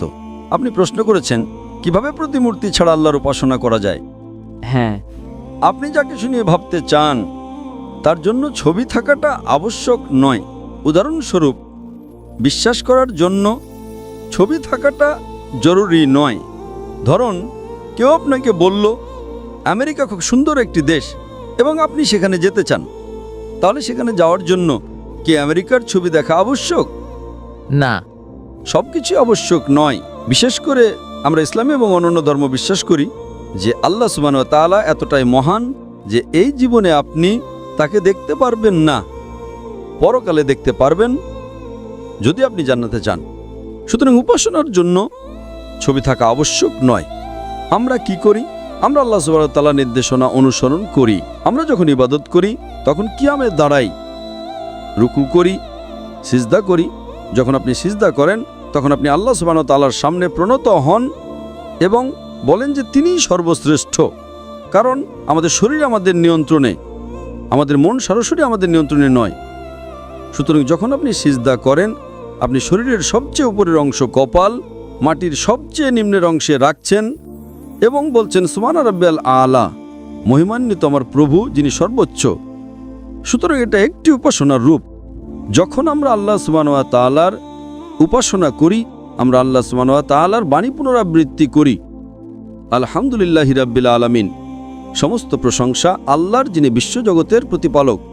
আপনি আমাকে একটা কথা বলেন যে ঈশ্বরের যে সমস্ত প্রতিমূর্তি আপনি দেখেছেন যা অন্যান্য ধর্মাবলম্বীরা ভুলবশত তৈরি করে, সেই ছবিগুলোর মধ্যে অনন্য কি আছে বলুন তো? আপনার আর আমার মতোই একটা নাক, একটা মুখ, দুটো চোখ, এতে মহান কি আছে? সিনেমার নায়ক নায়িকারা তো তাদের থেকেও দেখতে সুন্দর, ঠিক না ভুল? ভুল। আপনি বুঝতে পারছেন না? হ্যাঁ।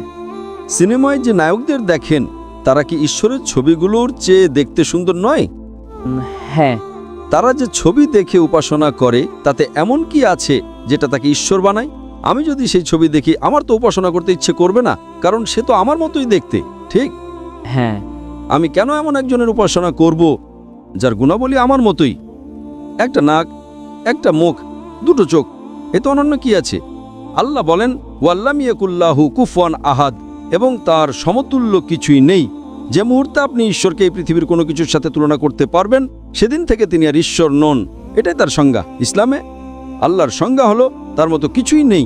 আর আপনি বলছেন আমাকে একটা ছবি দিন। যে মুহূর্তে আপনি ঈশ্বরের একটা ছবি তৈরি করবেন সেটার ঈশ্বর হতে পারে না। আপনি কি বুঝতে পারছেন? হ্যাঁ। ইসলামে যে মুহূর্তে আপনি ঈশ্বরের একটা ছবি তৈরি করবেন সেটা আর ঈশ্বর হতে পারে না, কারণ ঈশ্বর অনেক ঊর্ধ্বে। আমরা তার উপাসনা করি তার ক্ষমতার জন্য। তিনি আমাদের স্রষ্টা, আমাদের প্রতিপালক। আমরা তার নিদর্শন দেখে তার উপাসনা করি। সূর্য তার নিদর্শন, চাঁদ তার নিদর্শন, তারা তার নিদর্শন। বুঝতে পারছেন? হ্যাঁ। আমরা যে নেয়ামত পেয়েছি তার জন্য তার উপাসনা করি। আমাদের কাছে যে কোরআন আছে, যখন আমরা তা পড়ি তখন তার প্রতি আমাদের ঈমান দৃঢ় হয়। এটা কোনো ছবির মাধ্যমে হয় না। ছবি তো আমাকে ঈশ্বর থেকে দূরে সরিয়ে দেবে, যদি সেটাই ঈশ্বর হয়। একজন ঈশ্বর অন্য ঈশ্বরের সাহায্য চাইছে, একজন ঈশ্বর অন্য ঈশ্বরকে হত্যা করছে। ঈশ্বর 3 দিনের জন্য মারা যাচ্ছেন। যদি ঈশ্বর 3 দিনের জন্য মারা যান তাহলে আপনি কেন এমন ঈশ্বরের উপাসনা করবেন? ঠিক না ভুল? কোন ঈশ্বরের ছবি আপনার সবচেয়ে ভালো লাগে বলুন তো? কোন ঈশ্বর? আমার মনে হয় কোনোটিই নয়। সুতরাং ঈশ্বরের কোনো ছবি বা প্রতিমূর্তি না থাকাই তাকে সর্বোচ্চ মর্যাদায় উন্নত করার সেরা উপায়। আশা করি উত্তরটা পেয়েছেন। জি, আপনাকে ধন্যবাদ। আমার নাম ইনশাল ইউসুফ। আমি স্কুল জীবন থেকেই একজন নাস্তিকের মতো জীবনযাপন করছি, কিন্তু আমি অনেকবার খুব চেষ্টা করেছি যেন আমি একজন মুসলমান হতে পারি। আর আমি অনেক চেষ্টা করেছি যে আমি একজন মুসলমানের জীবনযাপন করব, কারণ আমি আপনারও অনেক লেকচার শুনেছি এবং ইসলামের দ্বারা অনেক অনুপ্রাণিত হয়েছি। কিন্তু সমস্যা হলো ইসলাম ধর্ম অনুসারে কুফর এবং ইসলামের মধ্যে যে পার্থক্য তা হলো নামাজ। কিন্তু আমি অনেক চেষ্টা করেছি যে আমি নামাজ পড়তে পারি কিনা। আর আমি আমার অনেক বন্ধুদের জিজ্ঞেস করেছি তোমরা কি নামাজ পড়ো? তো আমি এটাই জানতে পারলাম যে তারা কখনো পড়ে কখনো পড়ে না। তো একজন মুসলিম হিসেবে নামাজ না পড়ে কি নিজেকে মুসলিম বলা যেতে পারে কিনা? ধন্যবাদ। ভাইয়ের প্রশ্ন হলো, তিনি নিজেকে নাস্তিক বলছেন এবং বলছেন যে তিনি ইসলামের দিকে আসার চেষ্টা করছেন কিন্তু নামাজ পড়েন না। আর তিনি দেখেছেন তার বন্ধুরা কখনো নামাজ পড়ে কখনো পড়ে না। তো তার মূল প্রশ্ন হলো, যদি কোনো ব্যক্তি নামাজ না পড়ে, সে মুসলিম কিন্তু কখনো নামাজ পড়ে কখনো পড়ে না, সে কি নিজেকে মুসলমান বলতে পারে কিনা? নাম্বার 1, মুসলিম বলার জন্য 2টি শর্ত আছে। নাম্বার 1, সে মানবে যে আল্লাহ সুবহানাহু ওয়া তাআলা এক এবং তার ছাড়া আর কোনো উপাস্য নেই। নাম্বার 2, সেটা মানবে যে মুহাম্মদ সাল্লাল্লাহু আলাইহি সাল্লাম আল্লাহর সর্বশেষ রাসূল। এই 2টি জিনিস যদি কোনো ব্যক্তি মানে তাহলে সে মুসলিম হতে পারে। এরপর আসে একজন প্র্যাকটিসিং মুসলিম এবং নন প্র্যাকটিসিং মুসলিমের বিষয়। একজন খুব নিষ্ঠাবান অনুশীলনকারী মুসলিমও হতে পারে। তো শুধু মুসলিম বলার জন্য এই 2টি শর্তই যথেষ্ট। যদি সে শাহাদা দেয় এবং বলে আশহাদু আল্লা ইলাহা ইল্লাল্লাহ, অর্থাৎ আমি সাক্ষ্য দিচ্ছি যে আল্লাহ ছাড়া কোনো উপাস্য নেই, ওয়া আশহাদু আন্না মুহাম্মাদান আবদুহু ওয়া রাসূলুহু, এবং মুহাম্মদ সাল্লাল্লাহু আলাইহি সাল্লাম তার বান্দা ও রাসূল, এবং আল্লাহ এক, আল্লাহ ছাড়া কোনো উপাস্য নেই, এবং মুহাম্মদ সাল্লাল্লাহু আলাইহি সাল্লাম সর্বশেষ পয়গম্বর। তো এই কথা বলার মাধ্যমে সে ন্যূনতম মানদণ্ড পূরণ করে ফেলে। এরপর তো স্তর অনেক আছে, শত শত হাজার হাজার স্তর আছে, কিন্তু ন্যূনতম প্রয়োজন এটাই। আপনি জিজ্ঞেস করতে পারেন মদ পান করলে মুসলিম কি মদ পান করতে পারে? পান করা উচিত নয়। যদি পান করে এবং বলে যে আমি ভুল করছি, তবুও সে মুসলিম, কিন্তু সে অনুশীলনকারী মুসলিম নয়। আপনি বুঝতে পারছেন? একজন ব্যক্তি যদি মদ পান করে, কোরআনের আয়াত আছে সূরা মাইদা সূরা নম্বর 5 আয়াত নম্বর 90 এ, ইয়া আইয়ুহাল্লাযীনা আমানু ইন্নামাল খামরু ওয়াল মাইসিরু ওয়াল আনযাবু ওয়াল আসলামু রিজসুম মিনাশ শাইতান ফাজতানিবু লাআল্লাকুম তুফলিহুন। হে মুমিনগণ, মদ, জুয়া খেলা, ভাগ্য গণনা, মূর্তি পূজা, এগুলো শয়তানের কৌশল। এগুলো থেকে বাঁচো যাতে তোমরা সাফল্য পাও। তো কোরআন এবং সহিহ হাদিসের আলোকে এটা একদমই স্পষ্ট যে মুসলমানের জন্য মদ পান করা হারাম। কিন্তু যদি কোনো মুসলিম পান করে এবং বলে যে আমি ভুল করছি, তাহলে তাকে কাফের বলা হবে না। তাকে বলা হবে এমন একজন মুসলমান যে আল্লাহর বিধান পালন করছে না। যদি সে বলে যে মদ পান করা ইসলামে জায়েজ, তাহলে সে আল্লাহর সেই বিধানকে অস্বীকার করছে। যেভাবে আগের ভাই প্রশ্ন করেছিলেন যে কাফের কাকে বলে, যদি কোনো মুসলমান ভুল কাজ করে, হারাম কাজ করে, আর বলে যে আমার দ্বারা ভুল হচ্ছে কিন্তু আমি এটা ছাড়তে পারছি না, তাহলে তাকে কাফের বলা যাবে না। ঠিক একইভাবে কোনো মানুষ যদি নামাজ না পড়ে এবং বলে যে পড়া উচিত কিন্তু আমি অলস, তাহলে একজন ব্যক্তি এমনও হতে পারে যে একবার দুবার নামাজ পড়লো, তাহলে কোনো অবস্থাতেই তাকে কেউ কাফের বলতে পারে না। আল্লাহ রসুলের হাদিস আছে সহিহ মুসলিমে, যেখানে বলা হয়েছে যে কুফর এবং ইমানের মাঝে পার্থক্য হলো সালাত। তো এ থেকে উলামাগণ ব্যাখ্যা করেন, আলেমদের দুটি দল আছে। এক দল বলে যদি সে একটা নামাজও না পড়ে তাহলে সে স্বয়ংক্রিয়ভাবে কাফের হয়ে যাবে এই হাদিসের ভিত্তিতে, যে ইমান ও কুফরের মাঝে পার্থক্য হলো সালাত। দ্বিতীয় দলের মধ্যে যদি সে সালাত আদায় না করে কিন্তু বলে যে পড়া উচিত, আমি ভুল করছি, তাহলে তাকে কাফের না বলে বলা হবে যে সে একজন অনুশীলনকারী মুসলিম নন। আপনি বুঝতে পারছেন? কিন্তু ন্যূনতম মানদণ্ড কোনো মানুষকে মুসলিম বলার জন্য হলো সে মানবে যে আল্লাহ এক, আল্লাহ ছাড়া কোনো উপাস্য নেই এবং মুহাম্মদ সাল্লাল্লাহু আলাইহি সাল্লাম আল্লাহর সর্বশেষ নবী। আমি আপনাকে জিজ্ঞেস করতে চাই, আপনি কি মানেন যে আল্লাহ এক? জি, একদম। আপনি কি মানেন আল্লাহ ছাড়া কোনো উপাস্য নেই? নেই। আপনি কি মানেন আল্লাহর কোনো মূর্তি নেই? নেই। মাশাআল্লাহ। আপনি কি মানেন মুহাম্মদ সাল্লাল্লাহু আলাইহি সাল্লাম সর্বশেষ নবী? জি, একদম। সর্বশেষ পয়গম্বর? জি। তাহলে আমার মতে আপনি মুসলিম। মুসলিম তো আপনি অনুশীলনকারী মুসলিম আস্তে আস্তে হবেন। তো যদি আপনি মানেন যে আল্লাহ এক, আল্লাহ রাসূল মুহাম্মদ সাল্লাল্লাহু আলাইহি সাল্লাম সর্বশেষ রাসূল, তাহলে আপনি ন্যূনতম মানদণ্ডে আছেন, মিনিমাম যথেষ্ট নয়, আমাদের চেষ্টা করা উচিত যত বেশি করা যায়, কিন্তু এটা মিনিমাম। আপনি বললেন যে আপনি নামাজ পড়েন না। আপনি কি জীবনে কখনো নামাজ পড়েছেন নাকি পড়েননি? জি। কতবার পড়েছেন? এটা গুণে রাখা হয়নি। মাশাআল্লাহ, এতবার পড়েছেন যে মনেই নেই। তার মানে শতবার পড়েছেন, তাই না? গুণে রাখেননি, ঠিক কিনা? আলহামদুলিল্লাহ। শেষবার কবে নামাজ পড়েছেন? আমার মনে হয় কয়েক মাস আগে। কয়েক মাস? মাশাআল্লাহ, খারাপ না। তাহলে আপনি নিজেকে নাস্তিক কেন বলেন? কারণ হলো যে আমি আপনার সামনে যে প্রশ্নটা রেখেছিলাম যে কিছু মুসলিম আছে যারা মাঝে মধ্যে নামাজ পড়ে, মাঝে মধ্যে পড়ে না, আর আমার প্রশ্নটাই ছিল যে কুফর এবং ইসলামের মাঝে পার্থক্য হলো নামাজ, যেটা এখন আমার কাছে পরিষ্কার হয়ে গেছে। তো এই কারণেই কোনো আলেমই এটা বলবেন না যে আপনি 2 মাস আগে নামাজ পড়েছেন, কখনো পড়েন। পৃথিবীর কোনো আলেমই আপনাকে বলবেন না যে আপনি কাফের। যদি একেবারে না পড়েন এবং বলেন যে পড়া জরুরি নয়, তাহলে বলা হবে। আপনি বুঝতে পারছেন তো? আর আপনি পড়ছেন না, বছরের পর বছর পড়ছেন না, তাহলে কিছু আলেম বলবেন কিন্তু আপনি তো মাশাআল্লাহ পড়েন, এতবার পড়েছেন যে আপনার মনেও নেই। তো প্রথমে আপনি আপনার মন থেকে এই ভুল ধারণাটা দূর করুন, ঠিক আছে? তো আমার মতো আপনি মুসলিম। হতে পারে যে আপনি একজন ভালো অনুশীলনকারী মুসলিম নন, হতে পারে আপনি ভালো, তা তো আপনিই জানেন। আমার মতে আমি তো আপনাকে চিনি না। হতে পারে আপনি একজন ভালো মুসলমান, কারণ মানুষ কেমন তা শুধু আল্লাহ তাআলাই জানেন, ঠিক না? তো যদি কোনো লোক আপনাকে ভুল বুঝিয়ে ইসলাম থেকে দূরে নিয়ে যায়, তাহলে তারা ভুল লোক। আমাদের চেষ্টা করা উচিত মানুষকে ইসলামের কাছে নিয়ে আসার, বুঝলেন তো? অনেক সময় মুসলমানরা কি করে, তারা এত ফতোয়া দেয়, এমন কথা বলে যে একজন মুসলমানকে অমুসলিম বানিয়ে দেয়। আল্লাহ রসুলের একটা হাদিস আছে, যদি আপনি কোনো মুসলিমকে কাফের বলেন আর সেটা যদি সে না হয়, তাহলে সেটা আপনার উপরে ফিরে আসে। যদি কোনো মুসলিমকে আপনি কাফের বলেন এবং সে কাফের না হয়, তাহলে স্বয়ংক্রিয়ভাবে সেটা আপনার উপরে চলে আসে। সে আপনি দেখবেন যে কোনো মুসলিম একে অপরকে কাফের বলছে। এটা আমাদের সমাজে এখন সাধারণ। এটা বলা, যদি অন্য কোনো মুসলিম ঠিকভাবে ধর্ম পালন না করে বা সামান্য ভুল করে, তো নারায়ে তাকবীর কাফের, এদিকেও নারায়ে তাকবীর কাফের। তো এটা আমাদের ভুল। আমাদের হিকমত দিয়ে আমি এই বৈঠকের শুরুতে কোরআনের একটি আয়াত পড়েছিলাম, সূরা নাহলের সূরা নম্বর 125।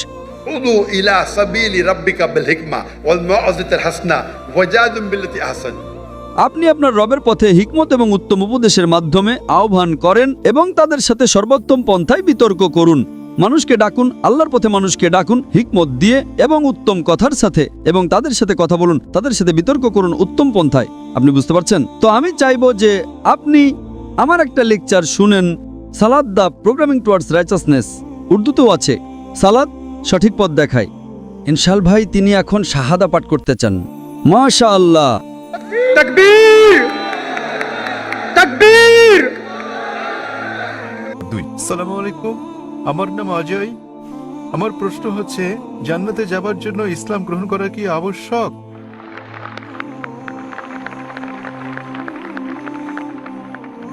ভাই একটা প্রশ্ন করলেন যে জান্নাতে যেতে হলে ইসলাম গ্রহণ করা আবশ্যক কিনা। জিজ্ঞাসাটা এরকম যে পরীক্ষায় পাশ করতে আমাকে ভালো নম্বর পেতে হবে কি না। পরীক্ষায় পাশ করার জন্য আপনাকে ন্যূনতম 5 নম্বর পেতে হবে। জান্নাতে যাওয়ার জন্য প্রয়োজনীয় শর্তাবলীর কথা বলছে সূরা আল আসর অধ্যায় নম্বর 103 আয়াত নম্বর 1 থেকে 3 বলা হয়েছে ওয়াল আসর ইন্নাল ইনসানা লাফি খুসর ইল্লা আল্লাযিনা আমানু ওয়া আমিলুস সলিহাতি ওয়া তাওয়াসাউ বিল হক ওয়া তাওয়াসাউ বিস সবর। সময়ের শপথ, নিশ্চয়ই মানুষ ক্ষতির মধ্যে রয়েছে, তারা বাদে যারা বিশ্বাস এনেছে, যারা সৎকর্ম করেছে, যারা সত্যের পথে মানুষকে আহ্বান করে এবং ধৈর্য ও অধ্যবসায়ের উপদেশ দেয়। কোন মানুষের বেহেশতে যাওয়ার জন্য ন্যূনতম 4টি গুণ থাকতে হবে কমপক্ষে। প্রথমত, বিশ্বাস স্থাপন করা, ঈমান আনতে হবে। ঈমান আনলে এক ঈশ্বরে বিশ্বাস করতে হবে, মুহাম্মদ সাল্লাল্লাহু আলাইহি সাল্লামকে শেষ পয়গম্বর মানতে হবে, ইত্যাদি ইত্যাদি। দ্বিতীয়ত, সৎকর্ম করা, বিশ্বাস করা ছাড়াও, ঈমান আনা ছাড়াও সৎকর্ম করা। আমালে সলিহাত। তৃতীয়ত হচ্ছে ওয়া তাওয়াসাউ বিল হক, মানুষকে সত্যের পথে ডাকা। এবং চতুর্থ হচ্ছে মানুষকে ধৈর্য আর অধ্যবসায়ের উপদেশ দেয়া। যে কোনো মানুষের জান্নাতে যাওয়ার জন্য কমপক্ষে 4টি গুণ থাকতে হবে। এবং যদি আল্লাহ ইচ্ছে করেন যে কোনো গুনাহ মাফ করতে পারেন, শিরক ছাড়া তিনি কখনো শিরক মাফ করবেন না। আল্লাহ বলেন সূরা নিসা অধ্যায় 4 আয়াত নম্বর 48 এবং সূরা নিসা অধ্যায় 4 আয়াত 116-তে যে আল্লাহ ইচ্ছে করলে যে কোনো গুনাহ মাফ করে দিতে পারেন, শিরক তিনি কখনোই মাফ করবেন না। যে লোক শিরক করেছে সে কঠিন গুনাহ করে ফেলেছে। শিরক একটা বড় গুনাহ। শিরক করলে জান্নাতে যাওয়ার কোনো সুযোগ থাকলো না আপনার জন্য। অন্যান্য গুনাহ আল্লাহ ইচ্ছে করলে মাফ করে দিতে পারেন, তবে আপনার জান্নাতে যাওয়া নিশ্চিত করতে হলে ন্যূনতম 4টি গুণ অর্জন করতে হবে: ঈমান, সৎকর্ম করা, মানুষকে সত্যের পথে ডাকা এবং ধৈর্য ও অধ্যবসায়ের উপদেশ দেয়া। ভাই, আপনাকে আমি জিজ্ঞেস করছি, হ্যাঁ বলুন। আপনি কি জান্নাতে যেতে চান? আপনি জান্নাতে যেতে চান কি না? জি, যেতে চান আপনি? আমি এই জন্য বলছি, আমার অন্তর দিয়ে বলছি, আমাকে কলমা পড়িয়ে দিন। মাশাআল্লাহ, জান্নাতে যেতে চান ভাই, জান্নাতে যেতে চান এবং তিনি কলেমা পড়তে চান। কেউ কি আপনাকে ইসলাম গ্রহণ করতে জোর করছে ভাই? আচ্ছা, কেউ কোনো জোর করছে কি? কেউই না। আচ্ছা, করছে না। অর্থনৈতিক কোনো চাপ, টাকা পয়সার কোনো ব্যাপার? হ্যাঁ, না না না। কেউ আপনাকে জোর করছে, জোর জবরদস্তি? কেউই না। আপনি আপনার অন্তর থেকে গ্রহণ করছেন? হ্যাঁ স্যার, ভালো ভালো কথা বলছে। ইসলাম আমার এই জন্য পছন্দ হয়েছে যে একজন ভগবান। মাশাআল্লাহ, ভাই বলছেন যে এমন সুন্দর সুন্দর কথা বলা হয়েছে ইসলামে এবং ইসলাম ধর্মে ঈশ্বর এক, তাই ইসলাম গ্রহণ করতে চান। আপনি কি মানেন যে মূর্তি পূজা করা ভুল? হ্যাঁ। মূর্তি পূজা করা? হ্যাঁ, ভুল। ভুল। আচ্ছা, আপনি কি মানেন যে মুহাম্মদ সাল্লাল্লাহু আলাইহি সাল্লাম শেষ পয়গম্বর? মুহাম্মদ সাল্লাল্লাহু আলাইহি সাল্লাম, মুহাম্মদ সাল্লাল্লাহু আলাইহি সাল্লাম আল্লাহর পয়গম্বর, এটাকে আপনি মানেন? মানি। মাশাআল্লাহ। তো ইনশাআল্লাহ আমি কলেমা পড়বো, আপনি সেটা বলবেন। হ্যাঁ, ইনশাআল্লাহ দোয়া করব আল্লাহ যেন আপনাকে জান্নাতবাসী করেন। হ্যাঁ, ধন্যবাদ। আশহাদু আশহাদু আল্লাহ আল্লাহ ইলাহা ইলাহা ইল্লাল্লাহ ইল্লাল্লাহ ওয়া আশহাদু ওয়া আশহাদু আন্না মুহাম্মাদান আবদুহু ওয়া রাসূলুহু। ওয়া রাসূলুহু। আমি সাক্ষ্য দিচ্ছি যে আল্লাহ ব্যতীত কোনো মাবুদ নেই এবং মুহাম্মদ সাল্লাল্লাহু আলাইহি ওয়াসাল্লাম তাঁর বান্দা এবং পয়গম্বর। মাশাআল্লাহ, স্যার হয়ে গেছেন ভাই। স্যার। জি ভাই। আমার একটি ভালো নাম রেখে দিন। ভাই, আমাকে একটা নাম দিতে বলেছেন। মানুষের কাছে এক একটি নাম জিজ্ঞাসা করি, তারা আমাকে বলছে না। এখন আপনার নাম কি? আমার নাম অজয় কুমার। অজয় কুমার? হ্যাঁ। ভাই সাহেবের নাম অজয় কুমার, তো আমি একটা নাম দিচ্ছি। আপনার নাম আব্দুল্লাহ রাখতে পারেন। আব্দুল্লাহ মানে হচ্ছে আল্লাহর বান্দা, তার মানে আল্লাহর বান্দাকে বলা হয় আব্দুল্লাহ, অর্থাৎ আল্লাহর দাস। আমি দোয়া করব আব্দুল্লাহ যেন আল্লাহ তাআলা আপনাকে জান্নাত দান করেন। আমিন। ধন্যবাদ। আমিন। আমি আপনার জন্য দোয়া কামনা করি, আপনাকে জান্নাতে যাওয়ার জন্য দোয়া কামনা করি। আমার নাম ইজিকা, আমি একজন ডিজাইনার। আমার একটি প্রশ্ন আছে। কোরআন এবং বাইবেলে অনেক মিল রয়েছে, যার মধ্যে নবীরাও অন্তর্ভুক্ত। কিন্তু বাইবেলে কেন এমন অনেক নবী আছেন যারা পথভ্রষ্ট হয়েছেন? উদাহরণস্বরূপ নবী দাউদ, যিনি ব্যভিচার করেছিলেন। এই গল্পটি কোথা থেকে এসেছে এবং কেন ইহুদি ও খ্রিস্টানরা এই পাপী নবীদের বিশ্বাস করে? আমি যদি ঠিক শুনে থাকি, আপনি কি নবী লূত আলাইহিস সালামের কথা বলছেন? দাউদ আলাইহিস সালাম যিনি ব্যভিচার করেছিলেন। দাউদ, আচ্ছা। ভাই প্রশ্ন করেছেন যে কোরআন এবং বাইবেলে অনেক নবী আছেন যাদের বর্ণনা একই রকম, কিন্তু কিভাবে নবী দাউদ এবং অন্যান্য নবীরা পাপী হতে পারেন, তারা কিভাবে এতে বিশ্বাস করে? আপনি যদি বর্তমান বাইবেল পড়েন তাহলে দেখবেন অনেক নবী পাপ করেছেন। যেমন আপনি নবী দাউদের কথা উল্লেখ করেছেন। আপনি যদি নবী লূত আলাইহিস সালামের কথা পড়েন, তিনি শুধু ব্যভিচারই করেননি, তিনি অজাচারও করেছেন, যা আরও বড় পাপ। অজাচার মানে হলো তিনি তার নিজের মেয়ের সাথে শুয়েছিলেন। তাই আমরা ইসলামে বিশ্বাস করি যে একজন নবী হলেন নিষ্পাপ। সুতরাং বাইবেলে উল্লেখিত এমন কিছু যা কোরআনের সাথে মিলে যায় তা আল্লাহর বাণী হিসেবে গ্রহণ করতে আমাদের কোনো আপত্তি নেই। যে কোনো বিষয় যা কোরআনের বিরুদ্ধে যায় আমরা বলি তা আল্লাহর বাণী হতে পারে না। এমন কিছু যা কোরআনের বিরুদ্ধেও যায় না, আবার মিলেও যায় না, সেগুলোকে আমরা অস্পষ্ট বলি, হয়তো সঠিক হয়তো ভুল।